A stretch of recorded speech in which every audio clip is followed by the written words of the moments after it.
What's up, ladies and gentlemen? Pastor Zach here with another online sermon for you guys.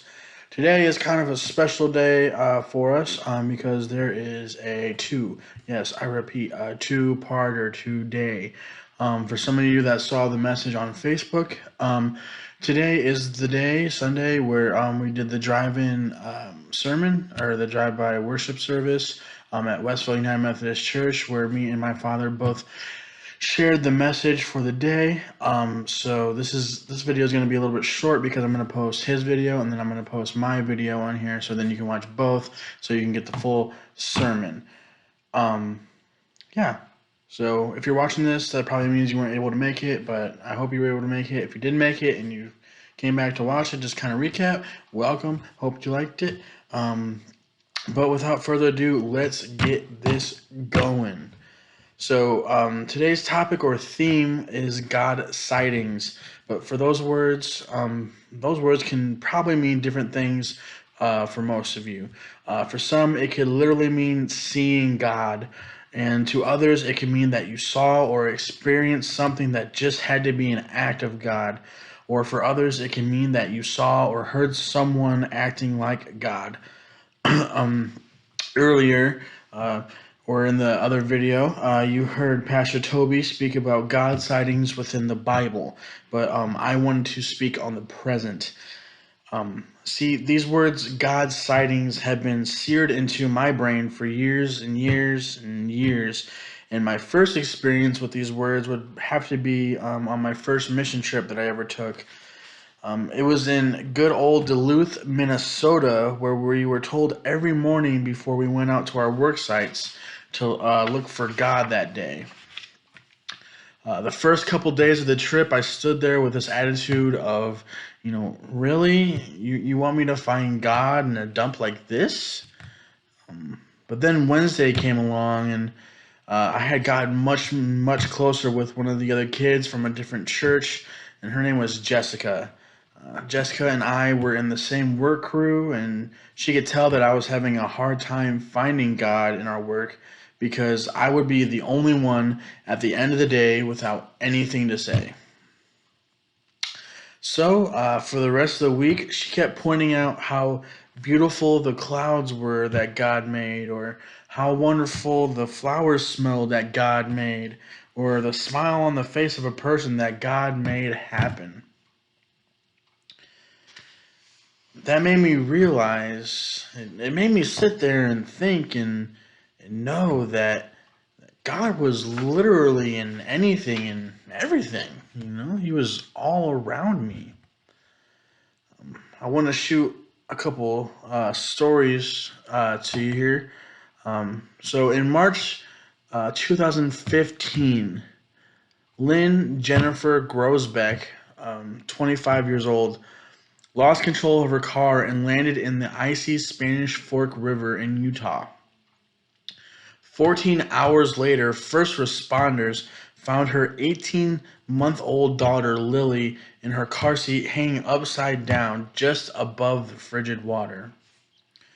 Prior to finding Lily, both police officers and firefighters report that they heard an adult voice yell, "Help me," from inside the car. They soon came to discover that the voice could have not come from the young mother, who likely died from the impact. But still, the rescuers could not explain the voice or how the girl even survived hanging upside down for 14 hours in freezing temperatures without even being dressed for the cold. Another,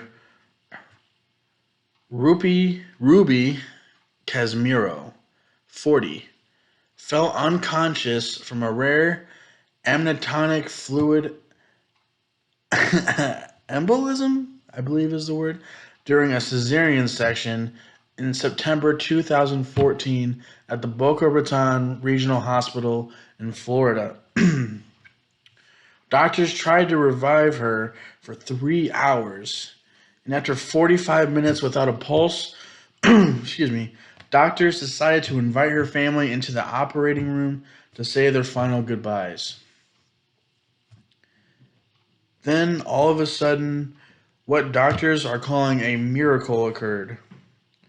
Her heart literally began beating on its own. Casimiro had relieved that during the experience, she felt herself floating along a tunnel and seeing spiritual beings, including her father, as she was surrounded in light.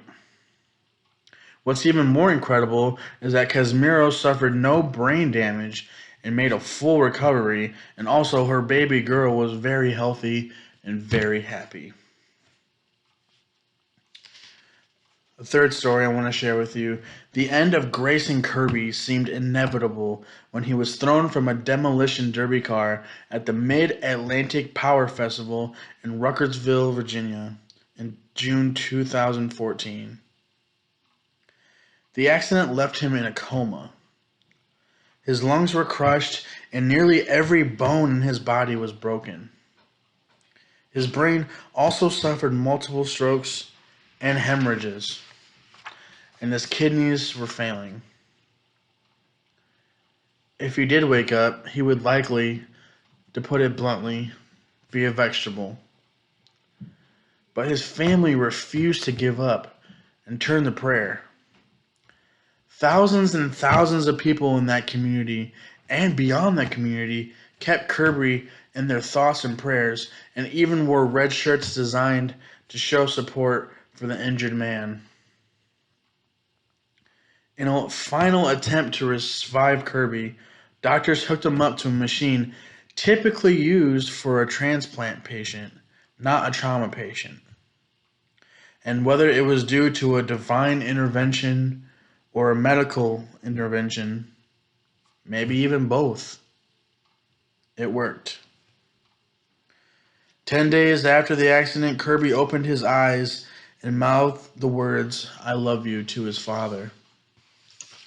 The doctors couldn't believe it, and neither could Kirby. "I'm humble, I'm grateful, and I'm just amazed," Kirby said. "I know that God saved me, and I know that prayer and the fact that everyone believed saved me." See, these stories are very, very powerful reminders that nothing is impossible when it comes to God. In the Bible, Jesus said, if you have faith as small as a mustard seed, you can say to this mountain, move here to there, and it will move. When I first read these stories, the only thing that kept popping up in my mind and coming out of my mouth was simply God. A famous saying when it comes to religion for skeptics is, I'll believe it when I see it. Well, if anyone around any of these events was a non-believer, how could they not believe after witnessing all these acts of God, the power of God, all of these God sightings? There was one summer when I was volunteering for my church's vacation Bible school that I was attending at the time. And ironically enough, the theme of the week was God sightings. And every day at the end of the night, all the kids and leaders would come together and talk about where they saw God that day. And honestly, some of the things these children said were pretty shocking. Some would yell out, "In the cross." Others would yell out, "In our leaders and our teachers." But my hands down favorite one, well, it had to be this. I saw God in my pudding. It just amazed me that these kids saw God in everything, every little thing that they saw, even seeing God in chocolate pudding. It really opened my eyes, and it made me realize once again that there is not one thing on this earth that God wasn't a part of in one way or another. Let the hair flip. Couple more stories here for you guys. The first one It's called Does God Watch Baseball? Donald L. Jacobson Sr. took his son out for a baseball game and prayed on a whim, Lord, it would sure be nice if I could get a baseball for my boy. After this prayer, Ray Fosse, a famous catcher for the Portland Beavers, hit a home run, and the ball whizzed straight to the senior Jacobson's feet. Miracles are not always big, the father wrote. Sometimes it is the small ones that shout the loudest of God's love and care for each of us. The second story, titled, Didn't You See Him? Denise Meyer almost lost her mother, and her children on a lake in Wisconsin.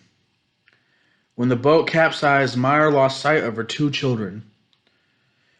God gave her uncommon strength to lift her 2-year-old son Tim out from under the boat, and miraculously he had found a pocket of air, so the 90 seconds underwater did not drown him. After Meyer's mother found her 4-year-old daughter Emily and everyone was back safely ashore, the grandmother started to have a heart attack. Had the heart attack started when we were in the water, she would surely have drowned, the witness wrote. Even then, God still had another miracle to reveal. When Emily was underwater, she had seen a man no one else had noticed. Grandma, she exclaimed, the man under the water. He grabbed my foot and put it in your hand.